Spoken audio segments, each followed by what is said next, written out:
Escoitamos falar moitas veces del e seguro que moitos pensamos que temos unha casa, pero cal é o auténtico can de palleiro? Dende esta asociación levan anos perseguindo as súas orixes e este é o resultado. O can de palleiro non é un can trapalleiro. O can de palleiro como tal é unha raza e así está recoñecido oficialmente, non só como raza autóctona galega, sino no rexistro das razas caninas españolas. A veces o noso incluso miramos así un pouco despectivamente, é un can de palleiro. Cada galego parece ser que ten un can de palleiro na súa cabeza. Para un ten que ser de colores, para outro é grande, para outro é mediano, un ten o rabo recachado. Este é o can de palleiro. O resto son fantasías que cada un ten na súa infancia e cabeza.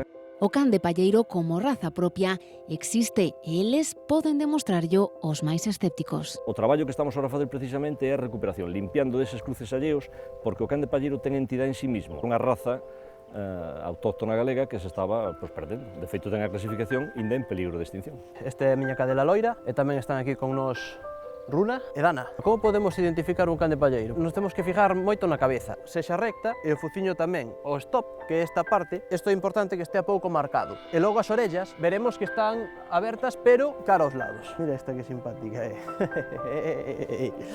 Selva é a primeira cadela desta linaxe galega cos 8 antepasados identificados. En Galicia calcúlase que hai uns 600 cans desta raza que se está a recuperar.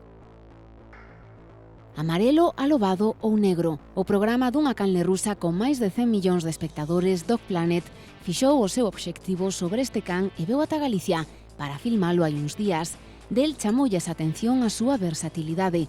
Vixía o gando, pastorea, coida da casa e tamén dos seus. Como decía chiste castelao, total pao que come, total pao que fai, non se dá importancia. Non lo podíamos creer, podíamos esperar calcar cousa, menos que unha televisión rusa pois se puxese en contacto con nós para gravar sobre o can de palleiro. Os galegos nos pasa casi sempre así, empezamos a dar importancia ás nosas cousas cando desde fora se interesan por elas. O programa dedicado a este cadelo gravouse en marzo nas localidades do Vicedo, Narón e a Coruña. Hai patrimonio artístico, patrimonio cultural, neste caso é un patrimonio natural, pois como poden ser as árbores senlleiras. Can autóctono de Galicia din que é unha das nosas raíces que debemos resgardar.